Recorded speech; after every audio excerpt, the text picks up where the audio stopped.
Innal hamdalillah nahmaduhu wa nasta'inuhu wa nastaghfiruh wa na'udzu billahi min shururi anfusina wa min sayyiati a'malina may yahdihillahu fala mudilla lahu wa may yudlil fala hadiya lahu. Asyhadu an la ilaha illallah wahdahu la syarika lahu wa asyhadu anna Muhammadan abduhu wa rasuluhu la nabiyya ba'dahu. Amma ba'du. Jamaah salat subuh Masjid Manarul IDS yang dimuliakan oleh Allah. Puji syukur kehadirat Allah Subhanahu wa taala yang telah memberikan kita nikmat berupa kesehatan, kesempatan sehingga kita dijalankan oleh Allah menuju rumah Allah yang penuh berkah ini insyaallah di pagi hari ini untuk bersama-sama mengikuti kajian renungan subuh. Berikutnya salawat serta salam kepada Nabi besar Muhammad SAW. Hendaknya selalu kita aturkan kepada beliau, selalu kita sebut beliau dalam hati kita, karena beliau adalah satu-satunya teladan bagi kita kaum muslimin. Berikutnya perlu kami sampaikan beberapa tata tertib kajian selama mengikuti kajian sampai akhir nanti. Yang pertama adalah para jamaah sekalian diharap untuk menjaga adab di masjid.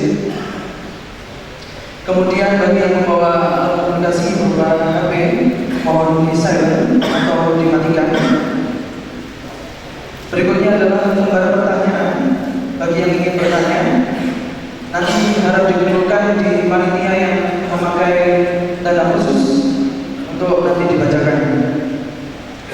Yang berikutnya adalah dilarang mendokumentasikan kajian selain panitia. Dan yang terakhir adalah peserta diharapkan mengikuti kajian dengan tertib dan dengan sesama. Adapun sebelum kajian kita mulai, ada beberapa sambutan yang akan disampaikan. Yang pertama adalah sambutan dari tim pembina kerohanian Islam ITS yang insyaallah akan disampaikan oleh Ustaz Darmaji. Kepada Ustaz Darmaji kami persilakan. Assalamualaikum warahmatullahi wabarakatuh.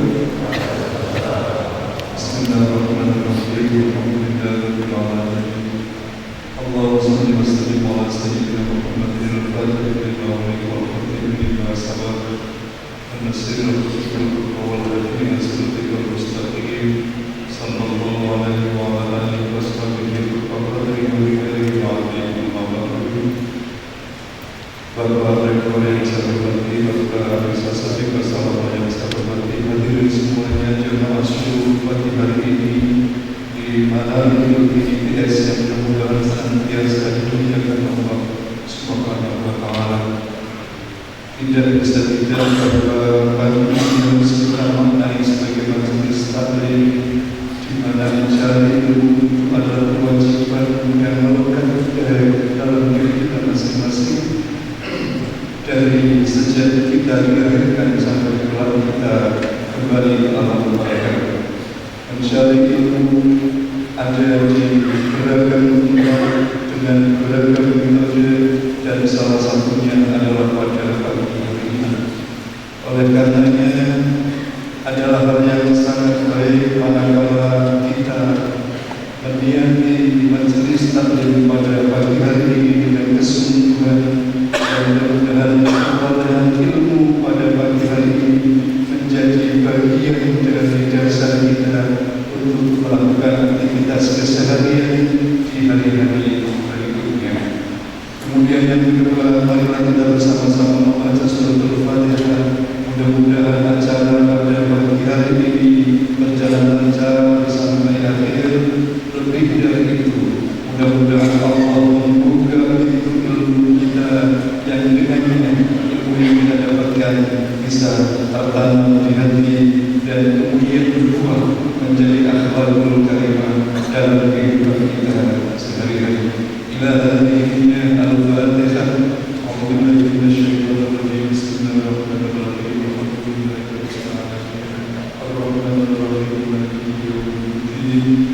نعبد وإياك نستعين اهدنا الصراط المستقيم صراط الذين أنعمت عليهم غير المغضوب عليهم ولا الضالين آمين. Demikian yang dapat kami sampaikan sebagai sambutan. Mohon maaf manakala di mana berdiri ada beberapa hal yang berkenan di hati dengan semuanya. Wallahul muwaffiq ila aqwamit thoriq. Assalamualaikum warahmatullahi wabarakatuh.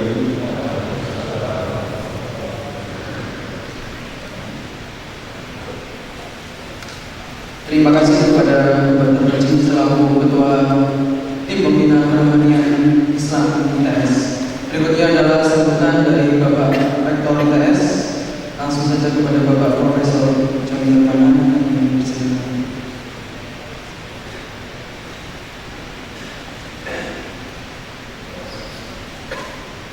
Bismillahirrahmanirrahim. Assalamualaikum warahmatullahi wabarakatuh.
Sampaikan terima kasih kepada Bapak Rektor atas sambutannya. Berikutnya adalah agenda inti dari kajian pagi hari ini, yakni kajian dengan tema Rumah Setelah Salam yang akan dibawakan oleh Ustaz Syafiq Reza Salam SMA. Kepada Ustaz Syafiq kami persilahkan.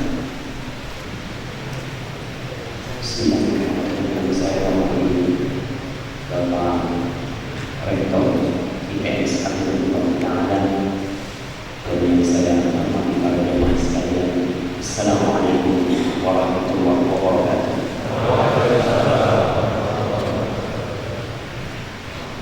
Alhamdulillah ma asbahana min ni'matin aw bi ahadin min khalqika fa minka wa la syarika lak wa lakal hamdu wa lakal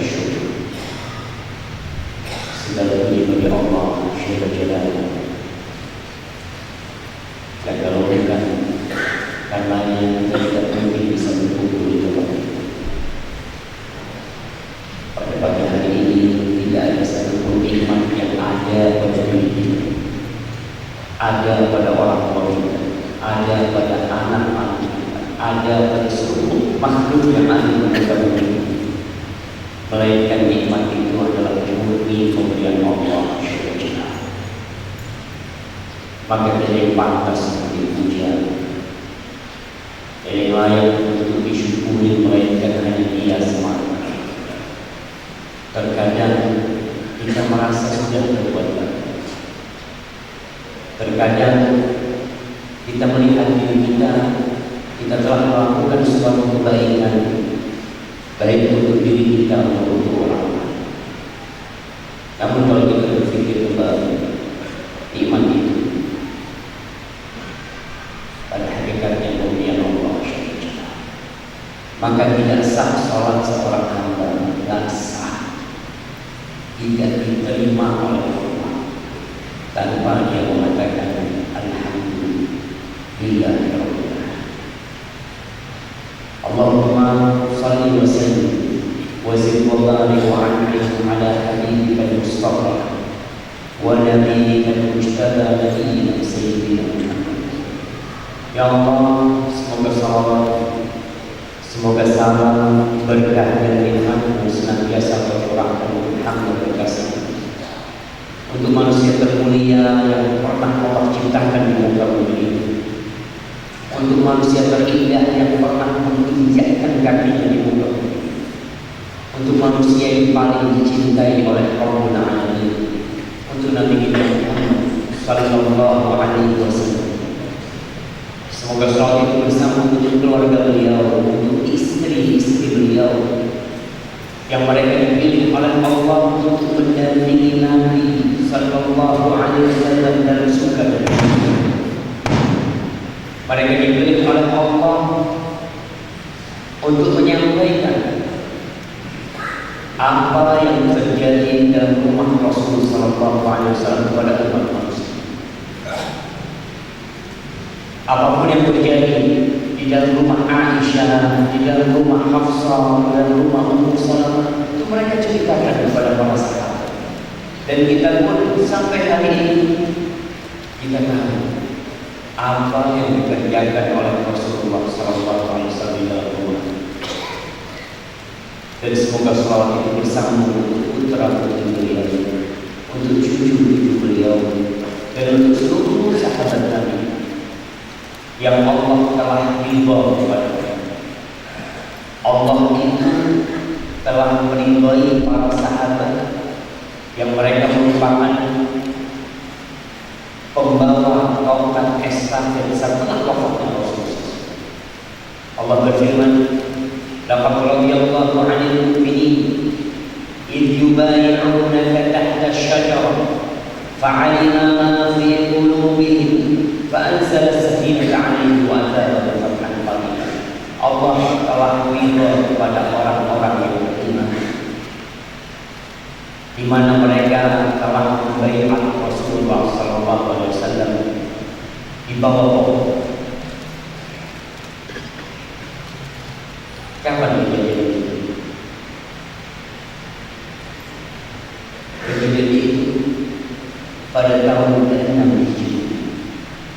Rasul SAW meninggalkan kota Madinah untuk berangkat umroh ke kota Mekah, yang pada saat itu kota Mekah masih di bawah kekuasaan orang-orang kafir Quraisy.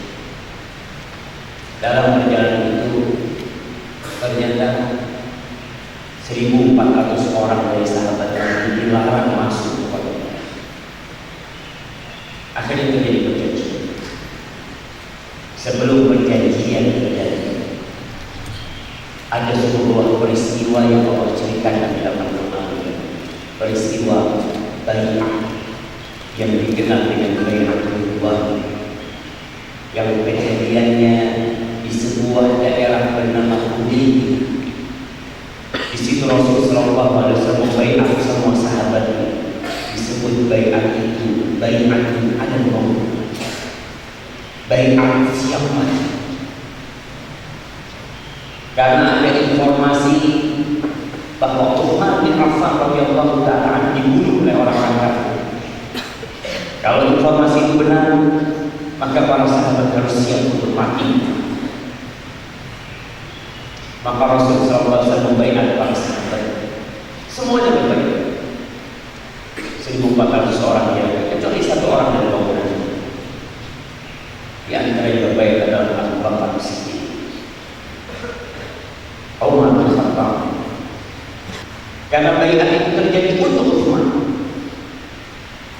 Maka Rasul SAW ketika waktunya Utsman berbaiat, Rasul SAW menjadikan tangan kirinya untuk Utsman. Beliau meletakkan tangan kanannya di atas tangan kirinya, mengatakan hadhihi Utsman. Ini baiat untuk Utsman. Kata Utsman bin Affan, tangan kiri Rasulullah SAW lebih mulia dari tangan kanan milikku. Rasul juga membaiat Ali bin Abi Thalib. Allah ridho kepada mereka, dan Allah tahu dengan isi hati mereka.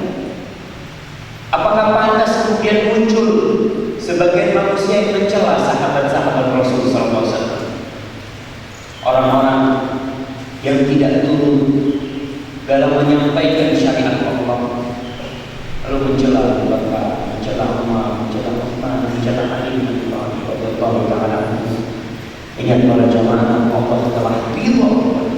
Amma ba'd, saya sungguh berbahagia bisa berada di masjid yang namanya Manarul Ilm, mercusuarnya ilmu. Kalau kita bicara Manarul Ilm, Rasul sallallahu alaihi wasallam kata Ummu Salamah, karena idza asbaha subuh yaqul, beliau kalau masuk waktu subuh, kalau di pagi hari itu beliau berdoa. Apa doa Rasul SAW? Berkaitan dengan Manarul Ilm. Allahumma inni as'aluka ilman nafi'an wa rizqan thayyiban wa 'amalan mutaqabbal. Ya Allah, yang pertama diminta oleh Nabi adalah ilman nafi'an, ilmu yang bermanfaat. Karena ilmu itu modal hidup dunia dan akhirat. Dan ilmu yang bermanfaat yang paling agung adalah ilmu tentang Allah Jalla Jalaluhu. Ilmu yang mengenalkan kita kepada pencipta kita, sehingga kita tahu mana yang halal, mana yang haram. Kita tahu jalan-jalan dan lorong-lorong menuju surga, dan kita mengetahui jalan-jalan yang mengantarkan kita ke dalam api dengan ilmu yang bermanfaat. Dan itu diminta oleh Rasulullah SAW. Tidak sembarang ilmu, karena ada ilmu yang mengantarkan pemiliknya ke dalam neraka. Baik itu ilmu agama atau ilmu. Ada orang belajar agama membuat dia sombong, membuat dia ujub, maka ilmunya tidak bakal bermanfaat. Ada orang belajar kedokteran, umpamanya ilmu itu bermanfaat, tapi ternyata dia menjadikan ilmu itu untuk mencari harta sebanyak-banyaknya, untuk mendolimi pasien, dan lupa kepada akhirat. Nggak bermanfaat. Baru setelah itu Rasulullah SAW meminta rizqan thayyiban, minta rezeki yang halal yang thayyib, tidak sembarang rezeki. Beliau itu meminta kualitas, bukan kuantitas. Baik itu yang halal, yang baik, yang barokah. Karena banyak orang rezekinya berlimpah ruah, tapi jadi penyakit buat dia, menjauhkan dia dari Allah. Tidak sedikit di antara kita yang dulunya susah hidupnya, sering datang ke masjid, sholat malam, apalagi kalau punya utang, masya Allah, itu jam bekerja di pasar Ana mau jumpa sama Allah nanti jam 3. Ana mau menghadap kepada Allah Rabbul Alamin nanti jam 2:30. Dia siapkan diri. Ketika dia rezekinya masih sedikit, tapi terkadang ketika rezekinya sudah luas, tidak lagi dia berdoa. Dan untuk lihat masjid-masjid ini yang mendatangi, kebanyakan orang kaya apa orang menengah ke bawah? Menengah ke bawah. Ketika Abu Sufyan datang ke Syam, ke India, ke Masjidil Aqsa, berdagang dengan masih kafir bersama orang-orang kafir Quraisy setelah perjanjian Hudaybiyah. Nabi SAW mengirim surat kepada Raja Romawi, Qaisar. Ketika surat itu datang, lalu dibuka sama Kaisar Romawi. Dia bilang, adakah orang-orang Arab di sini? Ada betul. Dipanggil Abu Sufyan bersama. Sebelum surat itu dibuka, diberi pertanyaan. Beberapa pertanyaan, di antara pertanyaan yang ditanya, atba'u du'afa'un nas atau asyraf, yang mengikuti Muhammad SAW itu orang-orang yang lemah atau orang-orang yang mulia, orang-orang kaya? Bal du'afa'un. Kata Yusuf yang ikut Muhammad SAW kebanyakan adalah orang-orang yang lemah. Apa jawabnya Kaisar? Kadzalika atba'ul anbiya. Begitu pula mengikut para nabi. Mereka adalah orang-orang yang lemah. Karena terkadang orang kalau sudah dikasih kelebihan harta, dikasih jabatan yang tinggi, dia merasa bersyukur. Bahkan tidak merasa butuh kepada Allah SWT.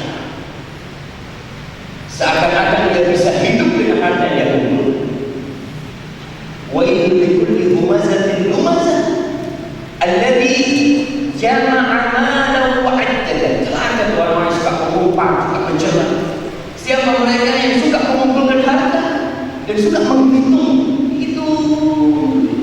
Yahsabu anna malahu akhla. Dia mengira bahwa uang yang dia hitung itu, harta yang dia tumpuk, bisa menambah umur dia, bisa menambah kontrak dia di muka bumi, bahkan menyebabkan dia kekal di masa. Maka yang kita minta itu rizqan thayyiban, rezeki yang membuat kita datang ke rumah Allah, rezeki yang membuat kita bisa berbagi, rezeki yang membuat kita bisa umrah, bisa berangkat haji. Tidak sembarangan bisa. Rizqan thayyiban. Karena memang kita hidup di dunia butuh ongkos, butuh biaya. Seorang muslim itu gak boleh cari ilmu terus tanpa memikirkan biaya. Ditanya, oh belajar terus betul. Siapa yang masih makan istrimu? Allah. Ya iya. Tapi kau punya kewajiban tuh, ngurusin itu kewajiban. Seorang suami punya kewajiban untuk memberikan nafkah kepada istri. Dia punya kewajiban untuk ilmu, tapi dia juga punya kewajiban memberikan cari rezeki yang baik. Tapi jangan dia cuma cari rezeki kemudian lupa dengan menuntut ilmu. Padahal modal pertamanya orang kalau punya ilmu bisa tahu mana yang halal dan mana yang haram. Yang ketiga yang diminta oleh Rasulullah SAW adalah wa amalan mutaqabbal, amalan yang diterima, bukan amalan yang banyak. 3 permintaan Nabi ini titik beratnya di kualitas. Ilmu bermanfaat, rezeki yang baik. Yang ketiga amalan yang diterima. Karena buat apa kita beramal kalau nggak diterima? Kita sholat bertahun-tahun sholat, tapi nggak diterima. Rasulullah SAW mengatakan dalam hadis riwayat Tabrani, inna rajula la yusalli salata 60 sana wa la tuqbal lahu salat. Ada orang kata Rasul Rasulullah SAW yang sholat selama 60 tahun sholat, walau tuqbal lahu sholat, satu pun sholatnya tidak diterima. Capek dia 60 tahun sholat, tidak diterima. Apa gunanya? Yutimu ruku'ahu wa la yutimu sujudahu, yutimu sujudahu wa la yutimu ruku'ahu. Sholatnya asal-asalan, sujudnya sempurna, ruku'nya pasti. Rukuknya sempurna, sujudnya pasti. Kita jangan merasa sholat kita udah benar. Untuk bisa bayar, ada sahabat Nabi yang dia sholat bersama Rasulullah SAW, masuk ke masjid Nabawi, tapi lagi duduk dia sholat. Setelah sholat, salam. Nih kita renungan setelah salam. Dia datang kepada Rasulullah SAW. Setelah salam dia salam kepada Nabi. Assalamualaikum ya Rasulullah. Apa kata Rasulullah SAW? Sholli fa innaka lam tusalli. Balik kau sholat, kau belum sholat. Orang kalau sholat di depan Nabi, kira-kira gimana sholat? Dia akan berusaha khusyuk baik, tapi kata Nabi sholat, kau belum sholat. Balik di sana. Assalamualaikum, datang kepada Nabi salam. Assalamualaikum warahmatullahi wabarakatuh. Apa kata Nabi alaihi salatu wasallam? Sholli fa innaka lam tusalli. Kau salat lagi, kau belum salat. Dia salat lagi. Setelah salam dia datang kepada Rasulullah SAW, Nabi mengatakan kembali, sholli fa innaka lam tusalli. Kau salat lagi, kau belum salat. Padahal dia 3 kali salat. Tapi ternyata Nabi menyebutnya dia belum salat. Apa kata sahabat ini? Udah gampang. Ya Rasulullah, la usiku ghairha. Wahai Rasulullah, sholat yang paling baik itu yang kau lihat tadi itu sudah yang paling baik. Aku nggak bisa lagi kalau disuruh lebih dari itu. Fa'alimni, maka tolong ajarin aku supaya sholat ini diterima oleh Allah. Makanya kita perlu belajar supaya amalan kita diterima. Syarat diterimanya amalan itu jelas. Yang pertama ikhlas lillahi ta'ala, yang kedua sesuai dengan syariat Muhammad sallallahu alaihi wasallam. Minta terus kepada Allah 3 hal yang ibadah. Kadang-kadang kita lupa, perlu diingatkan kembali. Allahumma inni as'aluka ilman nafi'an wa rizqan thayyiban wa amalan mutaqabbalan. Baik, kalau kita berbicara dengan setelah salam, tadi Pak Rektor sudah menyinggung 2 hal. Setelah salam sholat atau setelah salam kalau jumpa sama Allah. Yang kita mau bahas ini yang pertama. Kenapa perlu kita bahas? Karena sholat itu adalah rukun Islam yang agung sekali. Bahkan dia adalah amududdin, tiangnya ada. Antum bisa dibayangin kalau masjid ini tidak ada tiang, apakah antum akan mengatakan ITS hebat, bangun masjid tidak pakai tiang? Bukan hebat, ambruk masjid. Itulah perbedaan ciptaan manusia dan ciptaan Allah. Atap yang sebesar ini berapa kali berapa? Berapa? 50 kali 50 kali 50. Tiangnya berapa? Masya Allah 2, 4, 5, 6, 7, 8, 9, 10, 11, 12 Cuma sebesar ini tiangnya 12. Kita lihat langit Allah di sana 7 lapis. Di ghairi amalin nggak ada tiang. Apakah manusia yang mengatakan itu?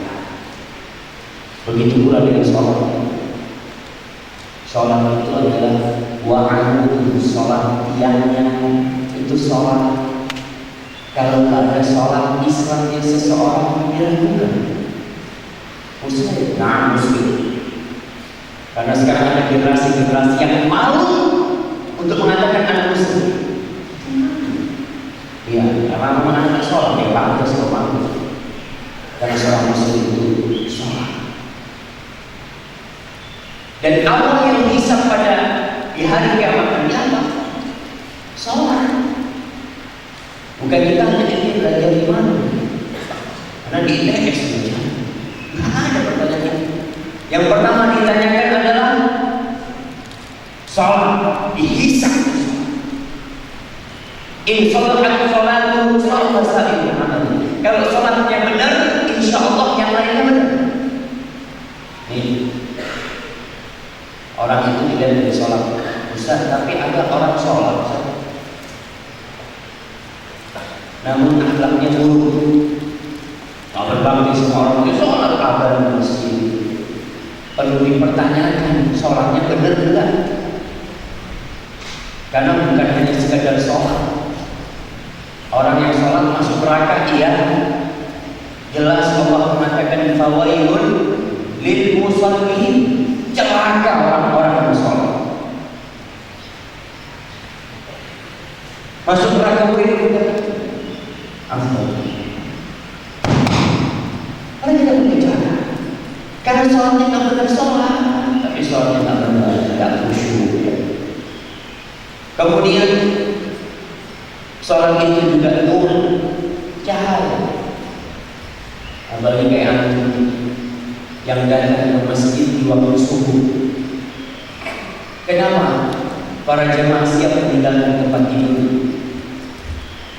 Mungkin kalau Anda mereka terpaksa, ada jadwal, tidak ada tempat. Tapi antum masya Allah, antum nggak ada kewajiban datang ke masjid ITS gimana? Antum bisa datang ke masjid di rumah. Rasul sallallahu alaihi wasallam mengatakan, "Basyiril masya'ina fil dhulumat atau fil dhulam bidun yaumul qiyamah." Berikan kabar gembira kepada orang-orang yang keluar dari rumahnya menuju ke masjid di kegelapan dengan cahaya yang terang kelak pada hari kiamat. Jalan menuju ke masjid akan jadi cahaya. Ketika orang-orang dikeluarkan dari kuburnya digiring kepada masyarakat, ketika amalan mereka ditimbang, tatkala kitab dibagi, lalu mereka digiring menuju ke neraka jahanam, tatkala itu Allah bikin pada masyarakat gelap dulu. Lalu bagaimana mereka berjalan menuju neraka jahanam, menuju ke Sirat dan dipasang di atas neraka. Semua akan berjalan dengan cahaya masing-masing. Ada yang cahayanya kanjabat seperti gunung yang menerangi jalannya, orang di sebelahnya tidak kelihatan dengan cahaya. Ada yang cahayanya seperti kandah dia ini, seperti pohon kurma yang ada di kanan, terang di situ. Tapi ada orang-orang yang cahayanya di jempol kaki, dan cahaya itu hidup mati. Ketika hidup dia jalan, ketika mati dia mati. Makanya ada orang yang lambat sampai ke surga Allah, karena jalannya dia menuju ke Sirat lama. Dan yang hidup mati ini bisa jadi jatuh ketika melewati Sirat. Alhamdulillah. Maka sholat itu akan menjadi cahaya buat kita, datang kita ke rumah Allah. Dan Rasul sallallahu alaihi wasallam beliau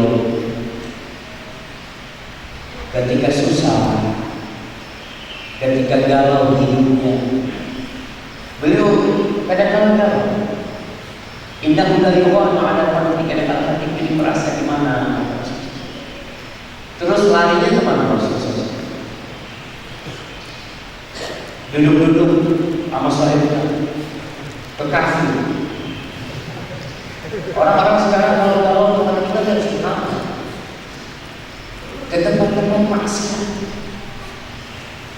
Rasul sallallahu alaihi wasallam mengatakan kepada Bilal, "Qum ya Bilal, qum ya Bilal, fa'alihna bis-shalah." Kumandangkan, bikin kita istirahat dengan sholat. Bukan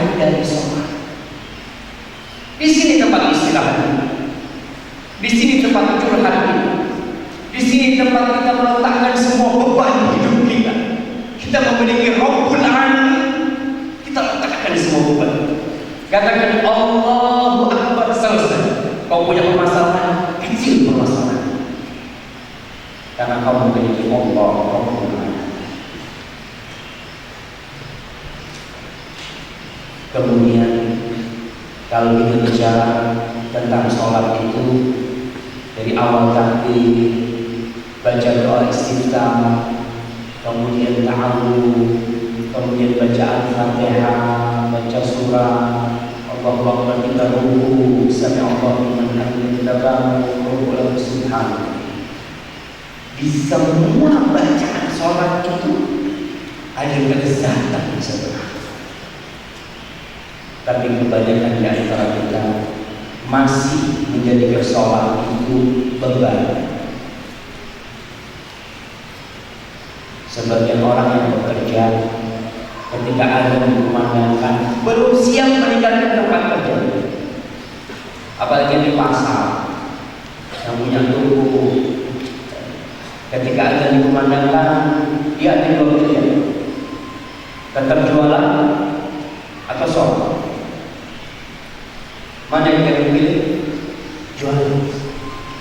Padahal yang ngasih rezeki dia siapa? Allah. Yang panggil kau sekarang ini, itu yang ngasih rezeki.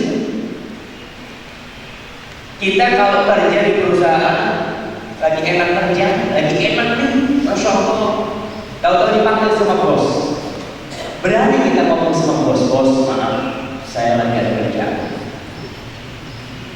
Berani dipecat. Ini ngasih kerjaan itu tuh yang ngasih gaji itu tuh anak panggil dah. Nah, maka mulai sekarang kalau punya guru apa ya, ketika ada istri, antum bikin bagel besar, taruh di depan, sedang menghadap Allah. Kalau ibu tulis sedang sholat, kan ya sedang sholat. Apa yang sholat? Kamu tulis sedang menghadap Allah, supaya tahu kalau kita sholat itu menghadap Allah, yang ngasih tubuh kita, yang ngasih kerjaan kita, yang ngasih tugas kita, yang memberikan segalanya kepada kita, Allah Rabbul Alamin. Yang Allah Rabbul Alamin pun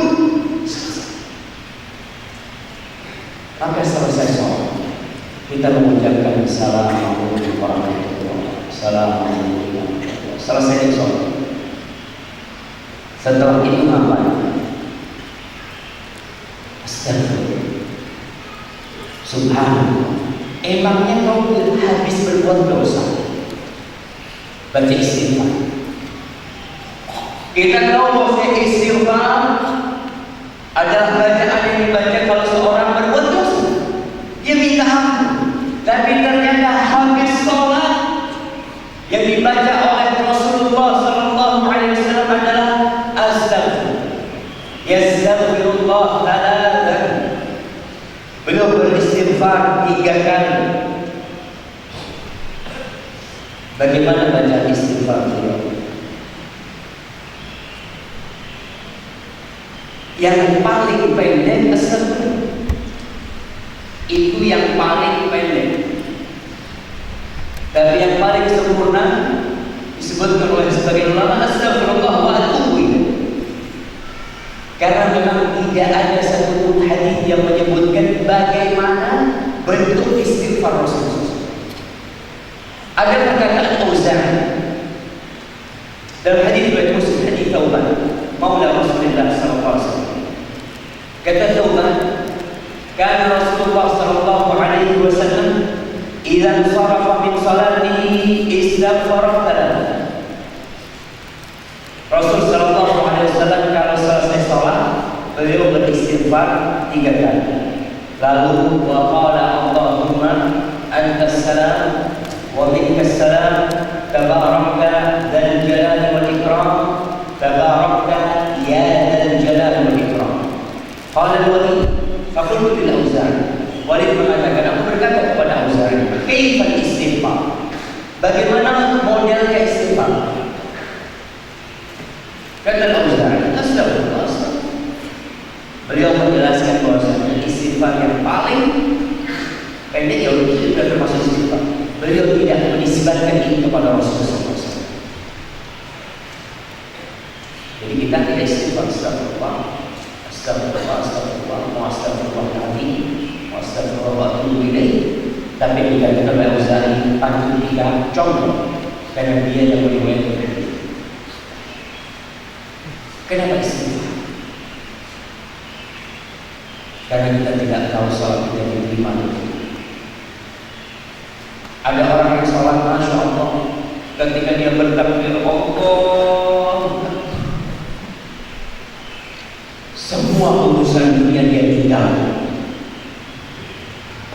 Tapi ketika dia sampai iyyaka na'budu wa iyyaka nasta'in, Allah punya masalah. Mulai imam yang iyyaka na'budu wa iyyaka nasta'in, dia mulai memikirkan masalah. Hilang ketika rukuk yang ada masalah, sehingga sholat dia hampa. Maka seorang hamba dianjurkan untuk istighfar, minta ampun ya Allah. Mungkin tadi ibadah itu tak sempurna, banyak kurangnya, dan seperti itu hidup seorang muslim. Jangan ujub. Alhamdulillah, karena sholat insyaallah dilancarkan rezeki. Istighfar. Karena Rasulullah SAW menjelaskan ada orang yang sholat laisa lahu sholatu illa nisbah, ada yang dapat separuhnya, ada yang dapat seperempat, ada yang dapat 1/5, 1/6, 1/7, 1/10. Ada yang sholat nggak dapat apa. Terkadang kita ikut imam Allahu Akbar, tadi imamnya subuh baca surat apa? Ingat betul. Ingat? Enggak? Anda? Gimana? Gak hafal surat, tapi tahu yang baca imamnya. Insyaallah, alhamdulillah. Ada orang yang sholat imamnya baca qul huwallahu, dia nggak tahu. Imamnya baca apa? Ya ampun, jangan Fatihah. Ya jelas kalau baca. Subhanallah. Ada orang sampai salam itu dia baru ingat kalau lagi sholat ketika salam. Loh, salam.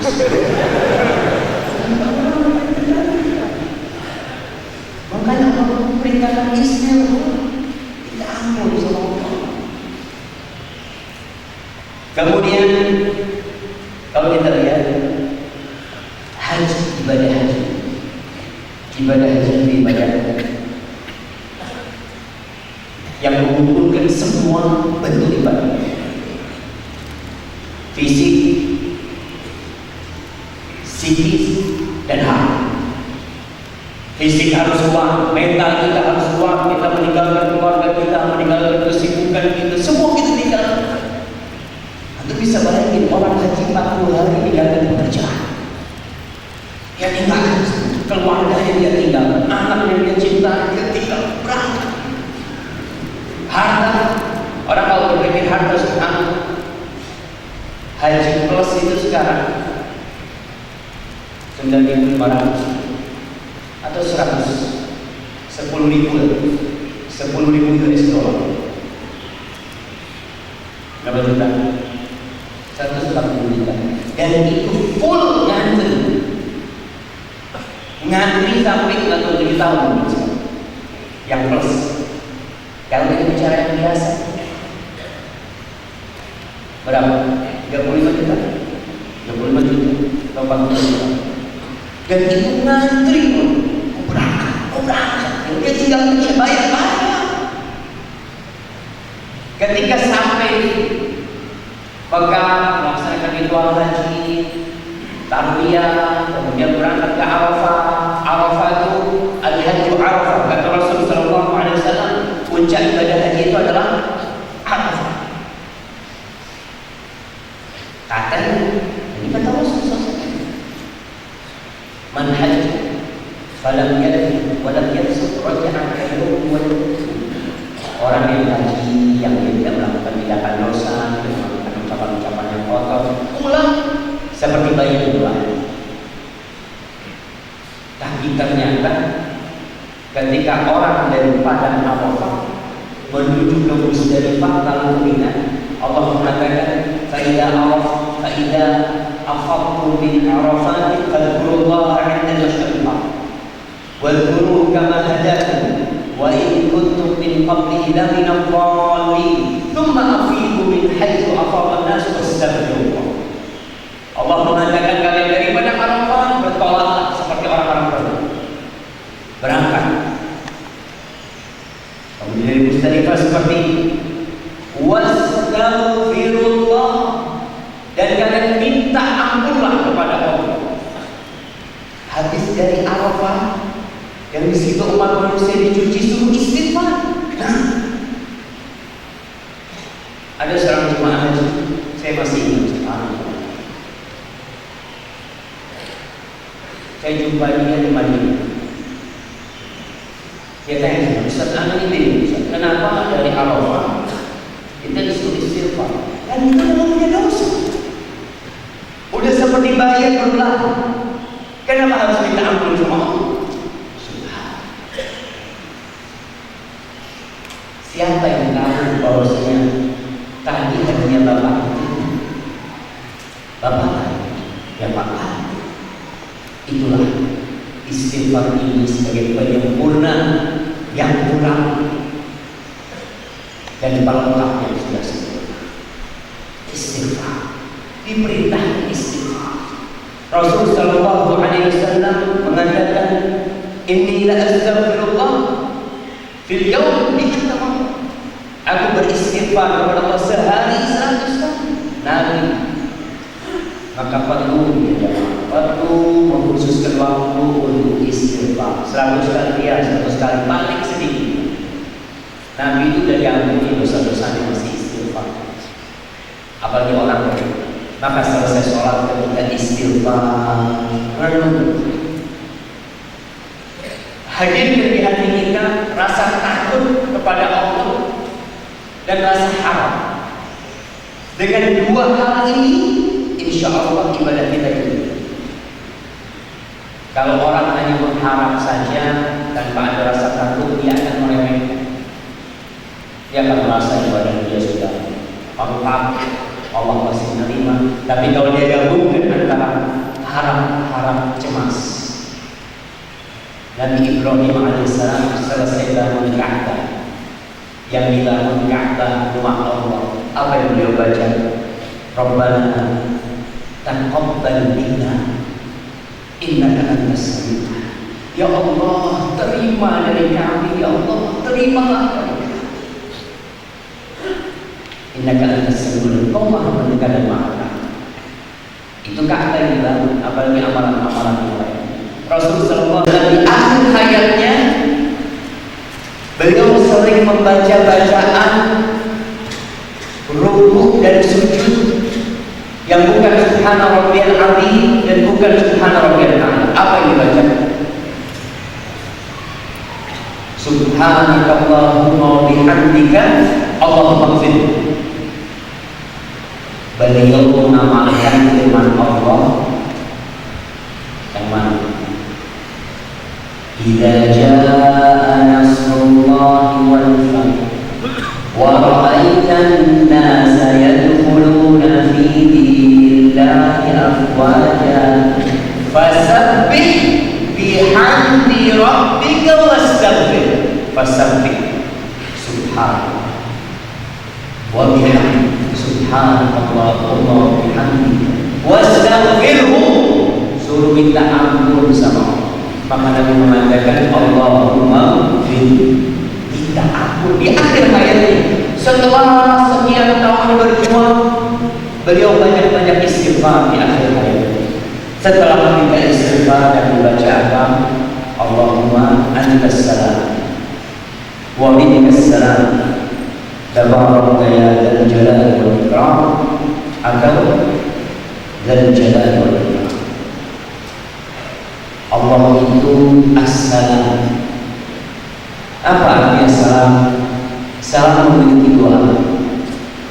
Yang pertama, dia adalah yang selamat dari segala kekurangan.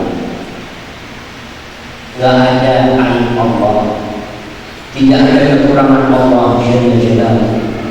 Walillahil asmaul husna. Allah memiliki nama yang itu yang pertama, arti assalam. Yang kedua, Allah adalah pemberi keselamatan. Kita dicari selamat. Di Indonesia ini banyak acara selamatan. Apa artinya ada selamatan? Mencari keselamatan. Anak dikasih nama selamat supaya tidak pernah musibah. Tapi subhanallah, anak yang namanya selamat itu selamat terus. Walaupun dia tak ada, tetap selamat. Gak mungkin namanya berubah. Sudah selamat. Kita cari keselamatan. Di sini selesai sholat, kita benar-benar merenungkan seharusnya kemana kita mencari keselamatan. Banyak ritual-ritual di muka bumi ini, ritual-ritual mencari keselamatan yang tidak tepat. Nyari keselamatan dengan memberi pohon satu, pohonnya disambungin, kemudian dikasih sesajen. Ketika ditanya kenapa kalau kita menyebut dia cari selamat. Ada orang di perempatan yang suka terjadi tabrakan, apa yang dilakukan? Jenang putih, jenang abang, ono rokok isi sama duit 100 tahun. Kenapa kalau itu cari selamat? Subhanallah. Kepada siapa kau minta keselamatan? Kau sholat? Iya, aku sholat. Kau membaca Allahumma anta salam? Iya, aku baca. Kenapa ketika kau berikrar bahwa anta salam, Allah memberi keselamatan, kau cari keselamatan di tempat lain? Ada yang mencari keselamatan dengan menyembelih kerbau, lalu kerbau itu diberikan kepada lautan. Siapa yang menciptakan kerbau itu? Tahu-tahu yang menciptakan Allah. Tapi kenapa tidak kau berikan kepada as-salam? Dalam suratmu kau berikrar, inna sholati wa nusuki wa mahyaya wa mamati. Untuk siapa? Lillahi rabbil alamin. Kenapa sekarang kau melakukan untuk selain Allah? Ya Ustaz, itu tradisi. Baik, apabila tradisi itu tidak diajarkan oleh Rabbi, tidak dipimpin oleh Sang Pencipta langit dan bumi, maka kita tuh terkadang menyebutkan ada sebutan bumi pertiwi. Boleh menyebutkan bumi pertiwi. Aneh sih dulu, airnya jauh banget. Pak Tuhan sih.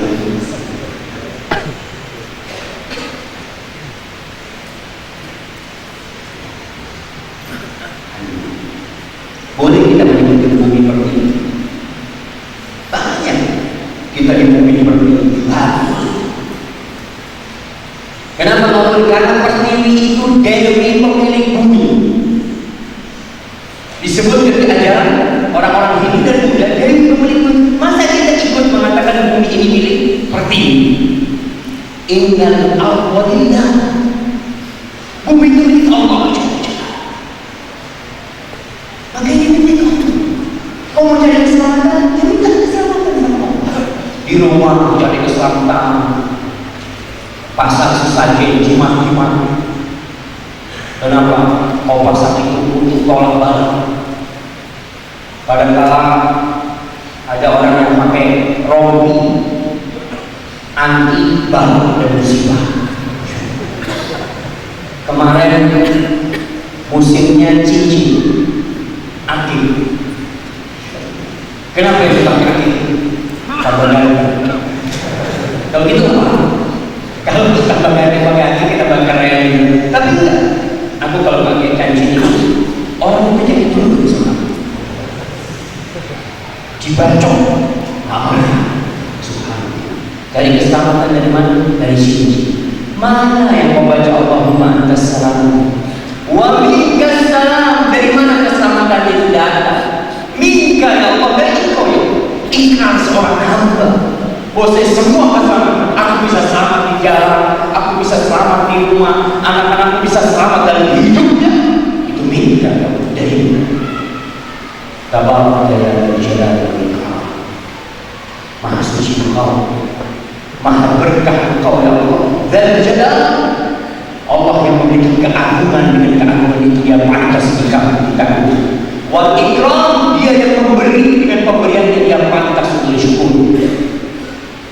Dan itu harus kita renungkan apapun masalah kita. Kalau kita baca Allahumma antas salam minkas salam, Tabaraka ya Jalal wal Ikram. Kemudian bacaan la ilaha illallah wahdahu la syarika lahul mulku wa lahul hamdu wa huwa ala kulli syai'in qadir la haula wa la quwwata illa billah wa la na'budu illa iyyah lahu ni'matu wa lahu fadlu lahu thana'u hasan la ilaha illallah mukhlisina lahu din.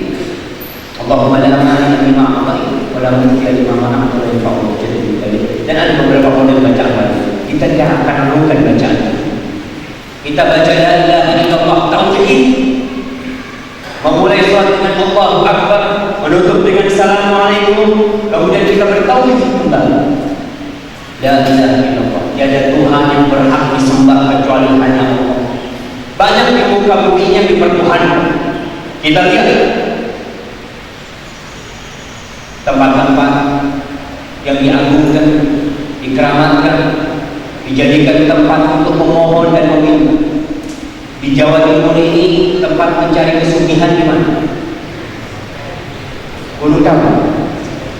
Iya, ada tempat-tempat di situ dia cari kesugihan.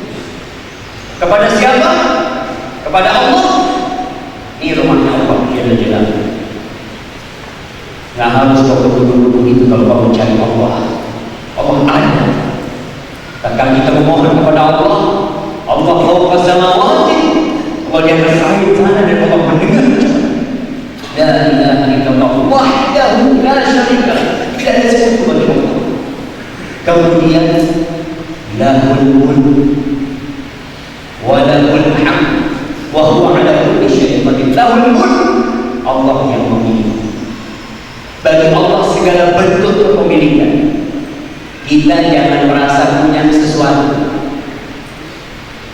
Coba kita lihat rumah yang kita tempati, tanah tempat kita bangun rumah. Sejak kapan jadi milik kita?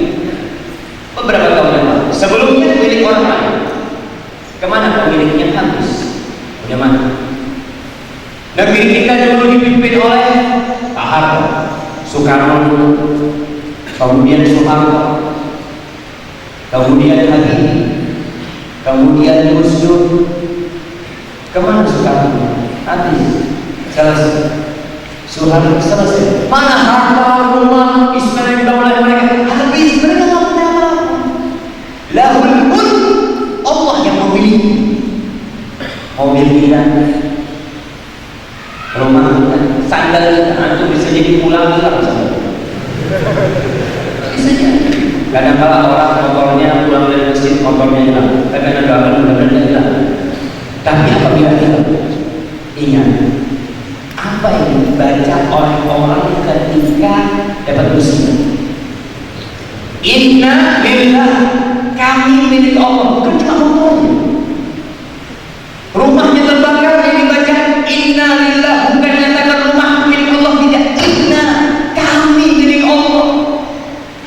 Kalau kita milik Allah berarti semua yang kita miliki milik Allah. Maka kita katakan inna lillah lahul mulk, baginya segala, walahul hamd, baginya segala puji. Kalau ada orang yang pintar, masya Allah, hebat, terkenal, dan engkau bisa minta terkenal ini dengan otak dari mana? Oh, otak yang mana garam, bukan dari Allah.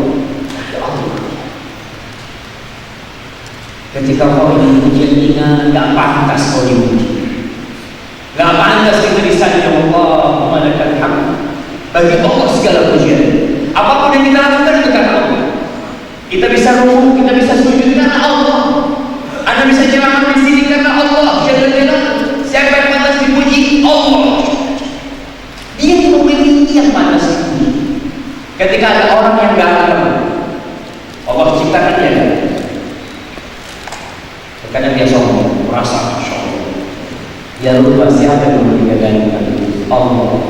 Tuh muka yang ganteng bisa jadi kau jalan keluar naik motor tabrakan hilang sepatu bisa. Maka doa ini ditutup wa huwa ala kulli syai'in qadir. Allah mampu berbuat apa saja. Apa yang Dia inginkan itu yang terjadi. Dan apa yang kita inginkan kalau Allah tidak berkehendak tak bakalan terjadi. Kemudian kita baca apa? Baca la haula wala quwwata illa billah. Lahul ni'matu wa lahul fadlu wa lahul thana'ul hasan. La haula wala quwwata illa billah. Apa artinya la haula wala quwwata illa billah? Kalau terjemahan bahasa Indonesianya tidak ada kekuatan dan tiada daya kecuali dengan Allah. Para ulama menjelaskan secara detail makna la haul. Mereka mengatakan tidak ada kekuatan yang dapat menghalangi kita dari berbuat dosa. Wala quwwata, dan tidak ada kekuatan yang bisa mendorong kita berbuat ibadah. Kita bisa diselamatkan dari dosa karena Allah yang menyelamatkan kita. Kita bisa semangat beribadah karena Allah yang mendorong kita untuk datang beribadah. Maka sekali lagi tatkala engkau mendengar hayya 'alas shalah, yang dibaca itu bukan hayya 'alas shalah. Ketika mendengar hayya 'alal falah, yang dibaca bukan hayya 'alal falah, tapi yang dibaca adalah la haula wala quwwata illa billah. Ya Allah, enggak ada daya, enggak ada kekuatan yang bisa menghalangi aku dari dosa, yang bisa mendorong untuk mendapatkan ibadah, untuk datang ke rumahku, untuk sholat, kecuali Allah. Di sini kita diingatkan kembali bahwa engkau itu bukan siapa-siapa. Apa sih kekuatan yang dimiliki manusia? Badan yang sehat, kuat. Allah kasih sakit gigi, meluber. Antum lihat orang-orang yang gagah perkasa itu, ketika Allah kasih sakit gigi, atau Allah kasih yang namanya apa bahasa Indonesia? Bahasa Jawanya lutut. Allah kasih bisul di lutut. Wah, gagah perkasa, masya Allah, meriang seluruh badan. Dan ketika tolong obat. Mana la haula wala quwwata illa billah. Di sini kita juga ingat, kita nggak apa-apa kalau memang orang sakit, kita boleh kan dia berobat, bahkan itu dianjurkan. Tapi ingat, kalau kita mau berobat yang bisa menyembuhkan anak kita ini cuma Allah. Jangan. Andai kata seluruh dokter di Surabaya ngobatin anak kita, seluruh dokter, tapi Allah katakan tidak sembuh, mau sembuh. Maka dulu tatkala kita membaca la haula wala quwwata illa billah, kemudian lahul hamd. Apa bacaan selanjutnya? Iya bacaan itu pemadamnya lima atai. Ada bacaan wala na'budu illa iyyah, lahul ni'mat wa lahul fadlu wa lahul thana'ul hasan. Kita tidak beribadah kecuali kepada Allah. Ingat, tauhid kembali ditekankan. La ilaha illallah, la haula wala quwwata illa billah, wa la na'budu illa iyyah. Kita tidak beribadah kecuali kepada Allah. Lahul ni'mat, yang pantas untuk diibadahi adalah yang memiliki nikmat. Masa kau mau beribadah kepada orang yang tidak pernah menciptakan apa-apa, yang tidak bisa berbuat apa-apa kecuali dengan izin Allah. Walahul fadl, semua kemuliaan itu dari Allah, semua karunia itu dari Allah. Di dari Nabi Sulaiman, Ketika Nabi Sulaiman melihat arasnya Balqis di depan dia, siapa yang tidak ingat? Lahul fadl. Apa yang dia katakan? Hada min fadli Rabbi. Ini kabar dari Rabb. Tidak mengatakan karena aku. Tidak seperti Qarun ketika dikasih kekayaan apa kata dia? Innama utitu ala ilmin. Aku dapat kaya ini karena aku punya ilmu. Aku dapat ini karena aku punya ilmu. Subhanallah. Banyak orang berilmu. Kita lihatlah profesor-profesor ekonomi dibanding dengan pengusaha-pengusaha yang lulusan SD kadang-kala lebih kaya dari pengusaha. Padahal lulus SMA, mungkin lulus S1. Kalau dibicara ilmunya lebih banyak mana? Profesor. Tapi kenapa kok dia lebih kaya? Ya, karena pembagian rezeki itu bukan dengan ilmu. Pembagian rezeki itu hak khusus milik Allah. Maka kita ingat ketika kita dapat kekayaan, dapat apa? Lahul fadl. Ini karunia dari Allah. Kok bisa seperti ini? Dari Allah. Kok bisa berhasil dari Allah? Baru setelah itu kita bicara masalah alhamdulillah ya Allah kasih anak ilmu, anak usaha, anak bekerja, tapi tetap al-awwal wal akhir itu Allah Jalla Jalaluhu. Kemudian walau tsana'ul hasan baginya segala pujian yang baik. La ilaha illallah mukhlishina lahu din walau karihal kafirun. Allahumma la mani'a lima a'tayta wa la mu'tiya lima mana'ta wa la yanfa'u dzal jaddi. Allahumma la mani'a lima a'tayta. Ya Allah, tidak ada yang bisa menghalangi orang yang kau kasih, dan tidak ada yang bisa memberi orang itu kalau Allah menghalangi. Di sini kita diajarin tidak boleh hasud. Kita kadang-kadang melihat fulan pakai mobil baru, masya Allah, masya Allah. 2 hari saya baru, kenapa saya tahu? Fulan pakai mobil baru, betul. Yang namanya penyakit hati itu bisa berpengaruh ke fisik. Kata dokter kebanyakan penyakit itu asalnya dari stres. Orang sakit ini sakit itu karena hatinya. Maka kita ketika ada masalah, Allahumma la mani'a lima a'tayta, Allah yang kasih dia, Allah yang menghalangimu. Allah minta sama Allah. Allah tinggal pun selesai. Wala yanfa'u dzal jaddi. Di sini kita ingat kembali. Orang kaya bagaimanapun, Anda sampai jam berapa? Kayak ini udah kebanyakan. Sampai setengah malam. Baik, 9 menit lagi. Padahal materi ini sampai jam 7 seharusnya. Betul, ini masih panjang ya Pak. Karena setelah sholat ini kita belum bicara zikir yang subhanallah ya. Kemudian kita baca berdoa ayat kursi apa semuanya. Karena kita banyak selesai sholat tidak merenungkan. Sekedar rutinitas selesai. Oleh faktor jadi kerja orang kaya bagaimanapun tidak akan bisa bermanfaat hartanya kalau Allah mengadabnya. Jangan berpikir kalau orang kaya enak dengan hartanya dia bisa menebus dirinya setiap bulan. Allah mengatakan innal ladzina kafaru wa matu wa hum kuffar falan yuqbala min ahadihim mil'ul ardi dhahaban wal muftada. Ada kata orang-orang yang kafir mati dalam kondisi kafir, dia datang pada hari kiamat dengan bola bumi ini semuanya berisi emas.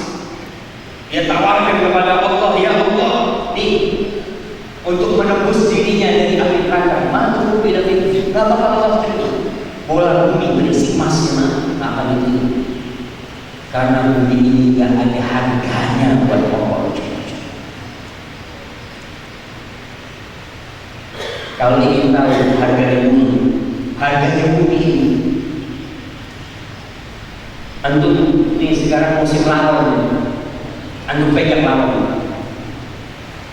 larung, andai kata seluruh uang di muka bumi ini digunakan untuk bikin larung, semua orang pintar dikumpulkan di seluruh penjuru dunia untuk bikin larung dengan dana semua uang bisa bikin lawan. Nggak akan bisa. Bikin robot aja, ya, bisa jalan robot. Allah ciptakan lawan jutaan dan Allah mati. Bikin lagi. Maka yang kata Rasulullah SAW, "Lau kanat di dunia, atau lau kanat dunia ta'dilu inna Allah jangan ba'udah, masa kita kafir syarrah." Ada di dunia ini, ada nilainya di sisi Allah seperti satu sayap nyamuk. Allah tidak akan kasih orang kafir minum seteguk api. Allah ciptakan nyamuk lama ribuan jutaan. Dan manusia berusaha mengadakan penelitian untuk bikin robot apa yang bisa bergerak. Kalau bisa bergerak disuruh, robot bisa nyuci piring, robot bisa masak, robot bisa buka pintu. Orang begitu banyak. Padahal dia tahu baterainya habis bersama. Allah ciptakan nyamuk lalat terbang sama dia. Di situ kita tahu bahwa dunia ini tidak ada artinya di sisi Allah Jalla. Kemudian setelah itu kita baca Subhanallah berapa kali? 33 kali. Alhamdulillah 33 kali. Allahu Akbar 33 kali. Jadinya berapa? 99. Bisa ditutup dengan La ilaha illallah wahdahu la syarika lahu lahul mulku wa lahul hamdu wa huwa ala kulli syai'in qadir, 100. Atau subhanallah 33 kali, alhamdulillah 33 kali, Allahu akbar 34 kali. Jadinya 100. Atau baca subhanallah 25 kali, alhamdulillah 25 kali, Allahu akbar 25 kali, kemudian la ilaha illallah 25 kali. Berapa? 100. Jadi kita bisa baca subhanallah walhamdulillah wa la ilaha illallah Allahu akbar 25 kali. Kemudian yang terakhir membaca subhanallah 10 kali, alhamdulillah 10 kali, Allahu akbar 10 kali. Ini yang paling ringan. Kata Rasulullah SAW, inna la yasir. Ini wiridan kecil yang ringan, tapi dari hamba Allah yang melakukan qali sedikit. Kita biasa pikir kalau itu sedikit. Tapi kalau umpamanya kita sholat di rumah dan kondisi nggak bisa ke masjid, kadang-kadang bikin hijab. Zikir itu semua diajarkan oleh Rasulullah dan hadis sahih dan semua hadis sahih tentang 5 macam zikir itu. Kalau kita lagi sibuk baca yang pendek, nggak apa-apa. Kalau kita lagi ada waktu, mesti baca yang panjang, baca yang sampai yang 25 kali, dan berusaha di mix, dicampur. Maksudnya campur mix, sekali-kali kita baca subhanallah, walhamdulillah, wa la ilaha illallah, Allahu akbar 25 kali. Kenapa? Karena rutinitas itu membuat sesuatu nggak terasa. Ketika kita nggak hadir, ada orang baca subhanallah, lalu dia ada apa? Oh iya,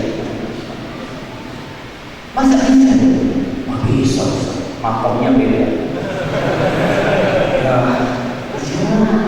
butuh kehusuan. Ada orang yang subhanallah, zikirnya subhanallah, subhanallah, subhanallah, subhanallah, baru ke 20 hadir. Oh iya, maka dia dianjurkan. Kemudian dianjurkan pakai tangan. Kalau pakai tasbih sudah menolak, boleh. Kenapa pakai tangan? Kalau pakai tasbih lebih nggak berasa. Terus dulu. Jadi dia tidak menghitung. Tapi kalau pakai jari-jari, dia akan menghitung. Dan itu yang diajarkan Rasul pakai tangan. Berarti sekali lagi saya ingatkan sebagai ulama boleh kan pakai tasbih, karena tasbih itu mereka masih sekedar wasilah, sekedar sarana untuk berdiri. Tapi tetap usahakan dengan tangannya. Fa'innahu namasuna. Bakal di tangannya. Baca. dengan tangan kita. Kemudian ingat zikir setelah sholat ini dianjurkan keras. Dalam hadis riwayat Bukhari, hadis Ibnu Abbas radhiyallahu ta'ala anhu, Rasul sallallahu alaihi wasallam, Ibnu Abbas bercerita, "Kana raf'u as-sauti bil-dzikr hina yansarifu an-nas al-maktuba ala ahdi Nabi sallallahu alaihi wasallam." Mengangkat suara dengan zikir setelah sholat fardu itu dilakukan di masa Rasulullah SAW.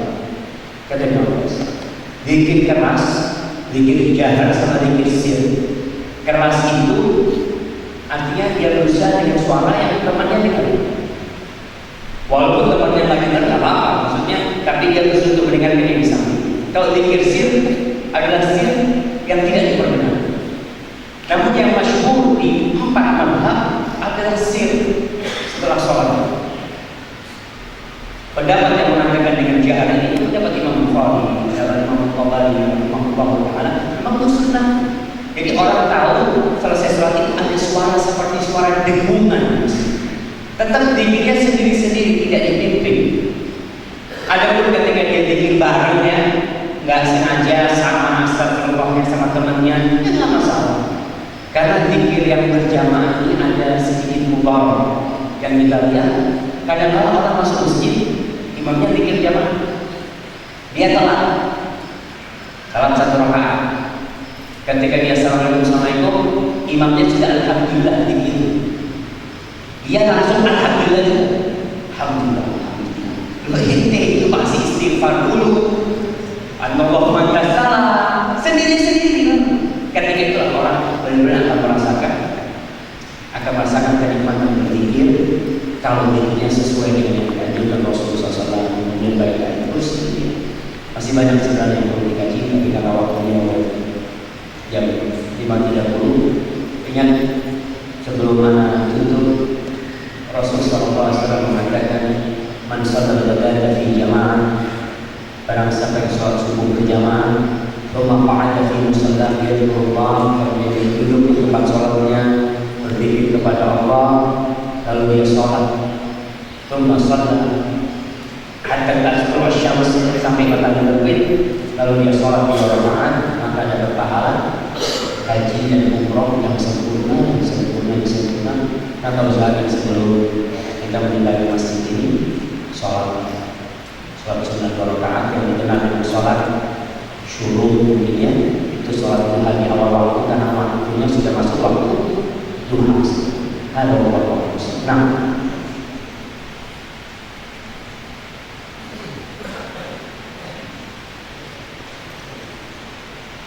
Alhamdulillahirabbil alamin. Ustaz Syafiq sudah menyampaikan banyak ilmu pada pagi hari ini kepada kita semua. Berikutnya adalah saya akan membacakan beberapa pertanyaan dari jamaah. Mungkin ini nanti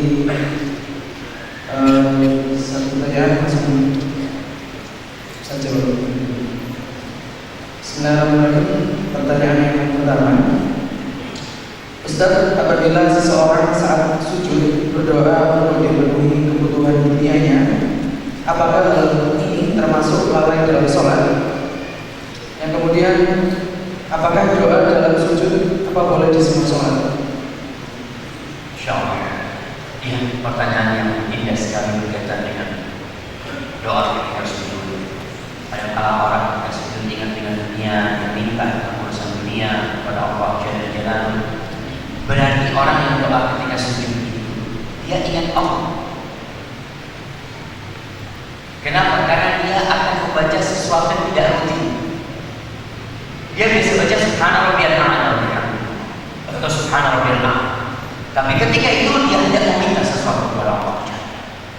Dan dia ingat dengan hadis Rasulullah SAW. Nabi bersabda alaihi salatu wassalam, "Idza raka'tum fa'adhimu fihi rabb." Kalau kalian sedang berrukuk, agungkan Allah. Wa idza sajadtum, dan ketika kalian sedang sujud, fa'adhimu fihi min ad-du'a faqaminun an yustajaba lakum. Ketika kalian sedang sujud, banyak-banyak doa. Karena di situ ada harapan dikabulkan. Maka kita meminta apa saja ketika sujud, fakor. Tapi yang lebih utama, mintanya itu dengan doa yang dibaca oleh Rasulullah SAW. Kita tidak bicara bahasa Arab, tapi doa yang dibaca Rasulullah Arab, maka bahasanya bahasa Arab. Terus Ustaz, boleh nggak kalau bacaannya ya anak minta sesuatu yang nggak ada di hadis Nabi? Umpamanya minta mobil Pajero, boleh nggak ketika sujud bahasa Arab? Allahumma inni as'aluka Pajero. Umpamanya, kan doanya bahasa Arab gitu, tapi nggak ada di hadis. Maka para ulama menjelaskan tentang bacaan yang selain dari ajaran Rasulullah SAW. Sebagian melarang, tapi sebagian membolehkan, dan anak lihat pendapat yang membolehkan itu insya Allah lebih kuat dan bisa diterima. Kemudian dengan bahasa Indonesia juga boleh. Yang tidak boleh merubah bacaan sholat ke dalam bahasa asing.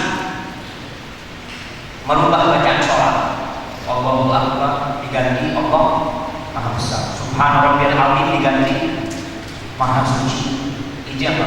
Tapi kalau memang doa yang memang itu bukan bacaan dalam sholat, maka sebagai ulama membolehkan membaca dalam bahasa Indonesia, karena ya kebanyakan orang tak bisa, apalagi orang-orang tua mungkin, itu tetap dianjurkan untuk baca doa yang diajarkan oleh Rasulullah SAW. Kemudian baca doa dalam Al-Quran, boleh tak? Ketika sujud baca doa dalam Al-Quran, boleh dan tidak boleh. Tidak boleh kalau niatnya baca Quran. Sujud baca Rabbana atina fid dunya hasanah wa fil akhirati hasanah wa qina adzabannar. Itu adalah ayat dari Al-Quran. Kalau kita niatnya baca Quran, baca doa tapi niat baca Quran. Gimana baca doa tapi niat baca Quran? Niat minta pahala di setiap huruf 10. Kan kalau kita baca Quran setiap huruf dapat 10. Jadi ketika kita sujud sekalian dapat pahala Quran, nggak boleh. Karena Rasulullah SAW dilarang an aqra'al Quran wa ana sajid. Aku dilarang baca Quran ketika sujud. Tapi kalau itu doa, kita bacanya sebagai sebuah doa, nggak masalah. Niatnya seperti itu. Jadi insya Allah apa-apa. Terus jemaah, doa yang diajarkan sama Rasulullah SAW itu jauh lebih indah, lebih lengkap, lebih sempurna dan paripurna daripada doa. Kita kalau bikin sendiri doa minta surga, ya Allah anak minta bidadari yang putih, ya Allah, yang rambutnya hitam, itu sudah minta masuk surga, selesai bidadarinya udah aja. Jadi nggak perlu kita bikin sendiri. Maka lebih utama kita baca yang diajarkan oleh Rasulullah SAW. Baik, pertanyaan berikutnya adalah, Ustaz, ketika kita sholat lalu kemudian kita susah untuk khusyuk, apakah sholat kita dihitung oleh Allah dan yang diterima, atau sholat kita tidak dianggap? Nah, berkaitan dengan nilai sholat ini, nanti ketika ada hisab pada hari kiamat, yang pertama dihisab itu adalah sholat fardu. Setelah dihisab ternyata banyak kurang, bukan kurang sholatnya, nilainya dikurang, maka disempurnakan dengan sholat sunnah. Allah bertanya kepada malaikatnya, hal dan min nawafil, dia punya nggak sholat sunnah? Punya. Saat ini sempurnakan pahala sholatnya dengan sholat sunnah. Terus bagaimana ketika orang tidak khusyuk dalam sholat? Yaitu ketidakhusyukan itu akan mengurangi pahala. Rasulullah SAW mengatakan, wala isril mar'i min sholati illa ma'aqal. Orang itu tidak akan dapat pahala dari sholatnya kecuali yang hatinya ada dalam sholat. Kalau ada 5% ketika Allahu Akbar ada, ya udah, dia dapat pahala Allahu Akbar. Sisanya nggak dapat. Tapi gugur kewajiban sholat, menggugurkan kewajiban Jadi apa orang sholat khusyuk harus mengulangi sholatnya? Tidak. Orang tidak khusyuk sholatnya, apa harus mengulangi sholatnya? Tapi ada orang yang tidak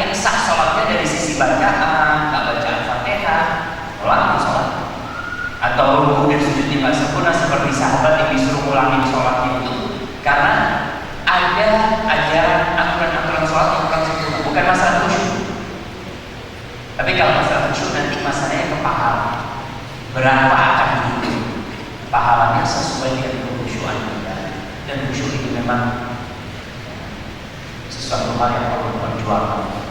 Pak. Baik, berikutnya Ustaz, apa makna dari salam ketika di akhir sholat? Jadi dikala kita menoleh ke kanan dan ke kiri, apa itu adalah sebuah doa untuk saudara kita yang berada di sana? Nah, salam itu bisa berarti jadi doa buat mereka yang ada di kanan dan kiri kita. Kita menyuruh salam kepada mereka. Kalau ada orang gimana kita sholat malam 9 assalamualaikum warahmatullahi wabarakatuh. Ada yang jawab waalaikumsalam. Ya kita salam kepada hamba-hamba Allah. Ada malaikat-malaikat Rahmat dan kita bersama. Nah, Pak.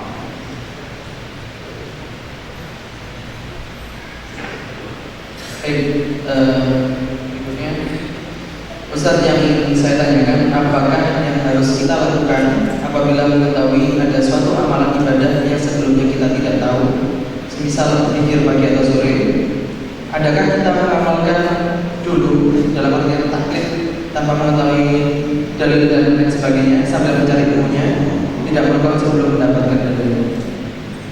Iya, subhanallah. Memang Islam di Indonesia ini mengalami perkembangan yang lambat. Para wali-wali bawa Islam di Indonesia dulu, yang mereka lakukan dengan ijtihad mereka mengislamkan orang. Pokoknya Islam dulu, sampai ada istilah mengislamkan Jawa. Yang penting Islam, ngerti dan ngerti yang penting Islam. Sampai ada acara sekaten yang katanya syahadaten, ya orang yang masuk pokoknya mengucapkan syahadat dan batal apa-apa. Kemudian para wali berusaha menyempurnakan. Datang fase kedua, menyempurnakan Islam yang ada di Indonesia, di Nusantara. Namun fase yang kedua ini terhambat dengan apa? Dengan apa? Dengan penjajahan Belanda. Jadi proses pengislaman itu terhambat dengan penjajahan Belanda. Karena Belanda datang 350 tahun mereka jajah. Maka proses itu lama. Pengislaman itu sendiri sampai Indonesia merdeka. Dulu sekolah-sekolah Islam itu di masa Belanda sampai ada yang katakan tak boleh menerjemahkan Quran, macam-macam, tak boleh menerjemahkan hadisnya, pokoknya dibaca aja, penting. Sehingga orang Islam jauh dari Islam itu. Lalu buku-buku Islam sedikit yang masuk ke Indonesia. Selain juga namanya percetakan dulu tak ada. Lalu jemaah haji Indonesia itu paling ditakuti sama Belanda. Karena jemaah haji ketika berangkat haji itu bukan cuma melaksanakan ibadah haji. Jadi di Mekah mereka itu dicas keimanan, berangkat haji setahun. Jadi duduk di sana, pulang jadi ulama. Maka pengaruh jemaah haji dahulu dengan pengaruh jemaah haji jumlahnya 200.000 sekarang ini berbeda. 200.000 berangkat ke Indonesia, kadang-kadang kita berpikir kok biasa-biasa aja. Padahal mungkin sudah jutaan jemaah haji Indonesia, tapi kok tidak mewarnai masyarakat. Pak Haji, Bu Haji. Karena memang kadang-kadang pembelajaran ketika di haji itu tidak seperti di masa dulu. Yang pulang ada syekh-syekh yang dari Padang, dari mana, mereka pulang jadi ulama, dapat ilmu. Mana kok bicara gitu? Apa pertanyaannya?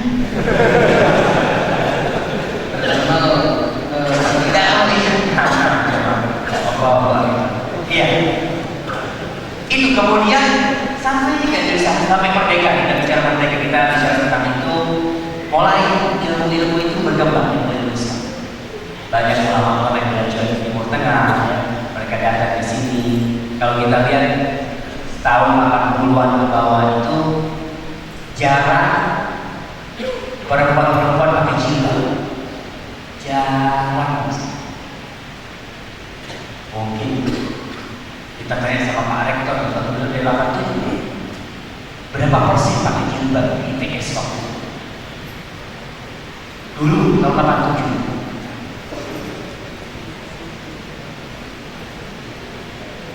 Dihukum disiplin layak. Yang pakai jilbab dihukum 87 sampai tahun 90 itu baru proses jilbab. Ada revolusi hijab. Sampai tahun 90 anak-anak SMA yang pakai jilbab itu mati. Sampai ratusan yang dikeluarkan dari SMA. Kok bisa? Padahal mayoritas muslim. Kepala sekolahnya muslim, rektornya muslim, presidennya muslim, menteri-menterinya muslim. Ya karena ilmu Islamnya belum nyampe. Bekas dari jajahan Belanda. Wah, memang dibunuh-bunuhin 350 tahun. Berapa generasi itu dibikin bodoh orang-orang Indonesia berada. Wah, ini tadi dihukum disiplin kena rektor. Kemudian kalau sudah mulai orang tambah ngerti, mulai jilbab lebih banyak, pengajian mulai ada. Kemudian kita mulai lihat jilbab itu banyak. Orang pakai jilbab. Kenapa? Kalau sekarang malah bangga orang pakai jilbab. Dulu nggak ada namanya toko busana muslim. Sekarang masya Allah sangat macam. Karena orang Islamnya jadi muslim. Ya jadi muslim ya. Dia cari pakai baju muslim. Karena ada sama ini muslim, tapi pakainya bukan muslim. Ada yang seperti itu. Begitu pula dengan ini yang lain. Zikir. Kalau kita lihat orang dulu nggak kenal sama zikir pagi sore. Yang dikenal ya hanya wiridan biasa. Padahal zikir pagi sore itu dibaca oleh Rasul SAW. Bagaimana Ustaz dengan kita yang baru nanti? Ada orang masih tahu ini zikir pagi sore. Alhamdulillah. Sekarang buku-buku sudah dicetak, ada begitu banyaknya media elektronik sudah banyak. Kewajiban orang awam itu bertanya. Kewajiban orang awam itu bertanya. Allah mengatakan fas'alu ahla dzikri kuntum la ta'lamun. Dia nggak punya kemampuan untuk mencari dalilnya apa macam-macam. Masa antum suruh tukang becak, dia jangan pikir kecuali tahu dalil. Masya Allah. Belajar di mana? Saya padahal dia hanya becak ya. Maka orang awam itu kewajibannya bertanya. Fas'alu ahla dzikri kuntum la ta'lamun. Tapi bertanya kepada orang yang tanya itu gimana? Kayak gimana? Ustaz, zikirnya Rasul sallallahu alaihi wasallam gimana sih? Tapi Rasul ditanya SAW. Maka dia kasih tahu, ya sudah, dia bertaktik dalam kondisi nggak apa-apa. Tapi kalau punya kemampuan untuk menuntut ilmu, maka dia tuntut ilmu. Masalah zikir pagi sore dia tanya, subhanallah, baru zikir pagi sore. Mungkin baru 10 tahunan atau 15 tahunan orang pada zikir pagi sore. Padahal zikir pagi sore itu mulai zamannya Nabi Zakaria ketika minta anak disuruh bertasbih bukratan wa asila. Di waktu pagi, di waktu petang. Dan banyak kali Allah menyebutnya di Al-Quran itu bukratan wa asila. Pagi petang, karena itu memang waktu mulai hari dan waktu mulainya malam. Jadi itu seperti itu. Ada dua pertanyaan satu. Ini berkaitan dengan dari zaman putri. Ustaz, alhamdulillah suami saya sudah mengenal sunnah, tapi kadang-kadang masih juga berdata-data yang kurang baik, berdata-data yang sedikit menyakiti. Nah, ini zikir apa Ustaz yang bisa menyembuhkan dari suami saya? Ya, subhanallah. Kalau kita bicara sifat kasar dalam bicara, ada yang taat, ada yang kebiasaan. Ada orang tabiatnya kasar. Tabiat kasar itu yang dia dapat juga dari pendidikan orang tua, sehingga apa ngomong yang gak enak dan hari. Padahal lisan ini yang banyak mengantarkan ke dalam neraka. Ada orang-orang yang baik sama orang lain. Kalau ngomong sama temannya, masya Allah, gimana kamu?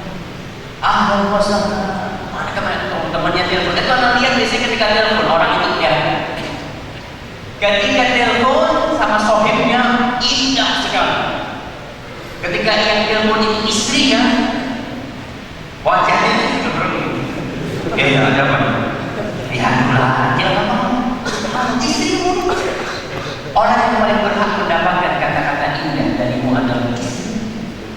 tangga bukan suami. Rasul sallallahu alaihi wasallam mengatakan khairukum bi ahli. Orang yang terbaik di antara kalian adalah yang paling baik kepada siapa? Kepada anak buahnya, kepada bosnya, kepada pasiennya, kepada muridnya, kepada istri. Ini Islam mengajarkan menghormati istri. Terus gimana orang yang ngaji tapi masih ngomongnya kasar? Berusaha. Mungkin suaminya itu diwiritin sama doa. Ya Allah, mudah-mudahan suami yang Allah minta terus buat suami. Iya, ketok pintuan. Kalau ibu masih tahu suaminya, yang ada berapa? Mas, ini mas, mana masih tahu? Ya ini suaminya dibantu memang dikasih nasihat, tapi nasihat istri ke suami itu, ya bahasanya bukan nasihat, bahasanya itu minta pendapat. Mas, nanti kira-kira mas kalau anak kita nikah mas ya, terus suaminya ngomong kasar gimana mas? Enggak, suaminya yang kasar. Kan ngomongnya kan gimana, kita ini bertanya sama suami kan? Suami, oh itu suami gak bener.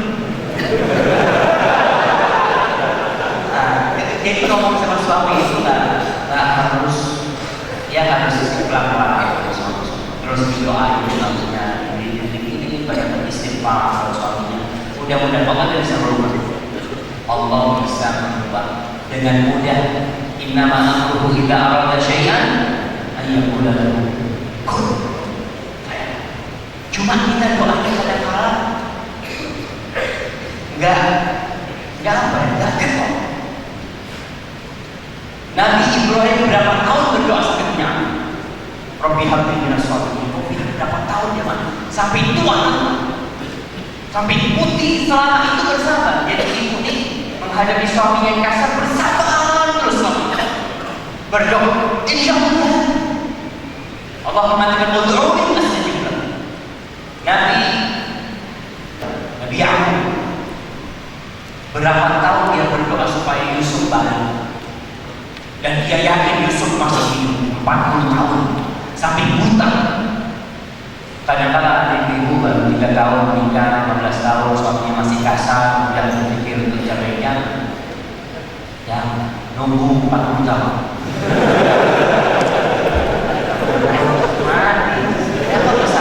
Jadi sabarnya istri kepada suami dihitung pahala.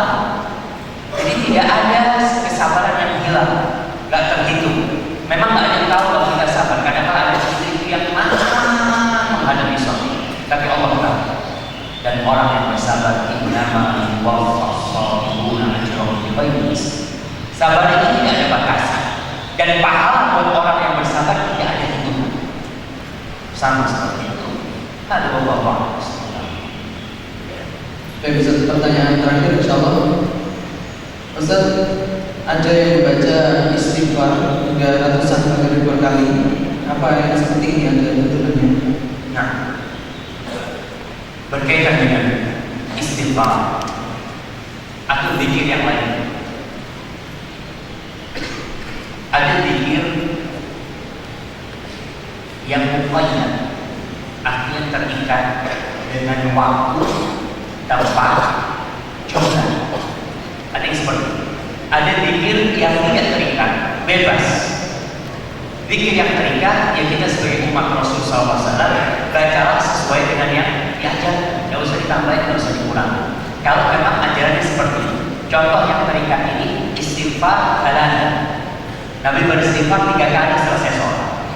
Oh, nggak perlu istighfar 100 kali selesai sholat. Nabi beristighfar 100 kali di luar sholat, tapi tidak selesai sholat. Itu kita lakukan seperti itu. Kemudian Nabi baca umpamanya subhanallah 33 kali, paling banyak selesai sholat. Maka kau baca 33 kali, jangan kau baca 39 kali.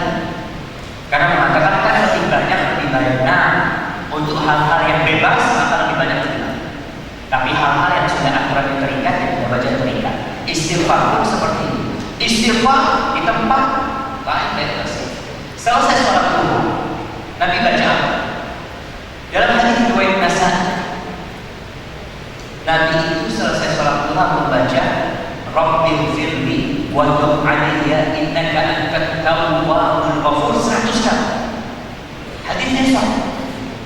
Sebagai ulama mengatakan tidak selesai sholat duha, tapi selesai sholat pagi.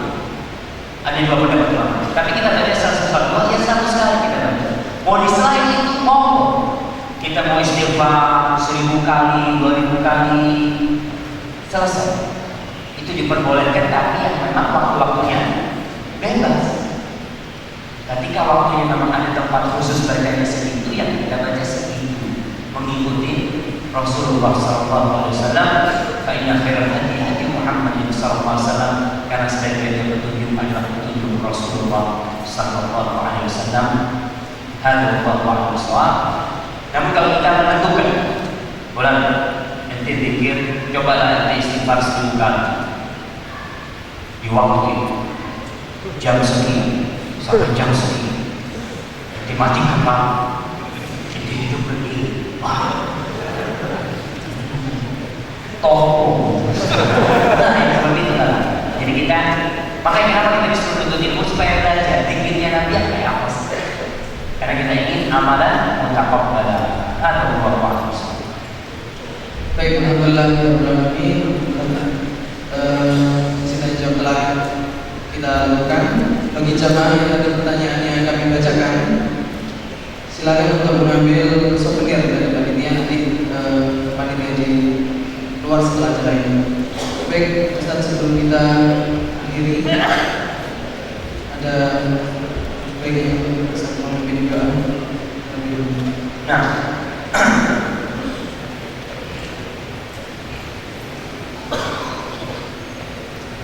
untuk baca doa banyak. Anak mau menghibur ke acara sambil berdoa. Ya, jadi itu sudah duduk hampir 1,5 jam atau lebih. Itu jam setengah. Kita mendengarkan ilmu ini. Harapannya ilmu itu bukan hanya jadi wawasan, tidak hanya menambah wacana, karena ilmu ini bakal ditanya oleh Allah Jalla. Kau dapat dari mana? Kau amalkan di mana? Itu maka harapan kita Allah menerima kedatangan kita ke depannya. Allah mengampuni dosa-dosa kita. Rabbana la tuzigh qulubana ba'da idh hadaytana wa hab lana min ladunka rahmah innaka antal wahhab. Allahumma inna nas'aluka 'ilman nafi'an wa rizqan thayyiban wa 'amalan mutaqabbalan. Allahumma inna na'udzubika min ilmin la yanfa' wa qalbin la yakhsha wa nafsin la tashba wa da'watin mustajabah laha. Rabbana atina fid dunya hasanah wa fil akhirati hasanah wa qina adzabannar. Dan jangan lupa untuk baca doa kafaratul majlis yang memang dianjurkan oleh sepupu, ngobrol, apa doa